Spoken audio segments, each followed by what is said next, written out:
Bonjour chers amis, bonjour à chacun et à tous.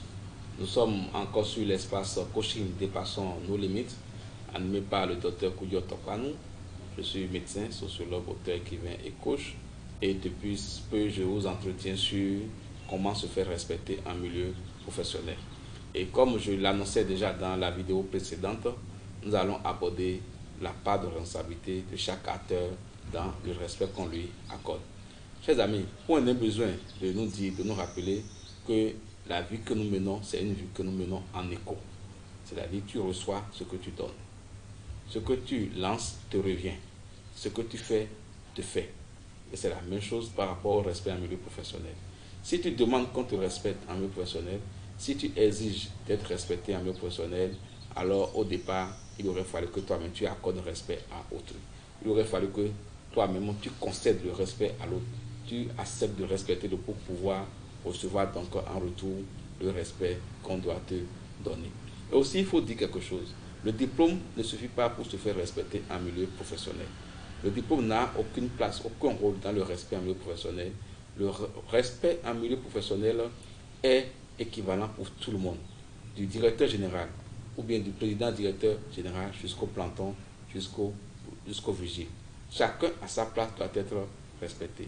Et vous n'êtes pas sans savoir que nous avons déjà entendu plusieurs fois, ou nous entendons très souvent dans nos administrations, dans nos services publics et même dans les entreprises privées, des subalternes rétorquer à leur patron indélicat, à leur patron irrespectueux, mais quel diplôme tu as?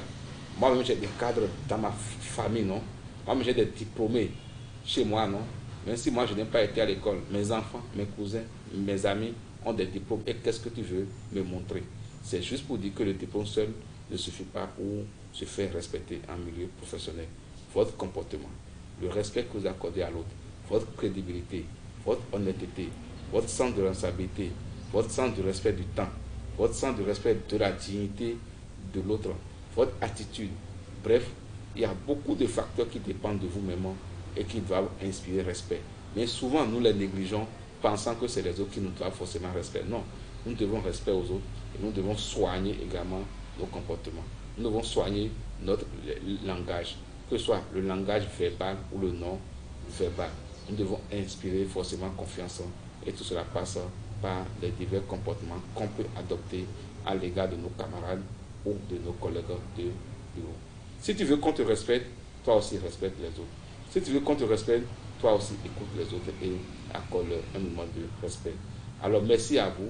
Nous sommes en train de terminer cette rubrique comment se faire respecter en milieu professionnel, où nous avons abordé comment se faire respecter de la part de son patron, comment se faire respecter de la part de ses collègues, camarades de bureau, comment se faire respecter en tant que manager, leader ou chef d'équipe. Et maintenant, nous terminons par la responsabilité de chacun dans le respect qu'on doit lui accorder.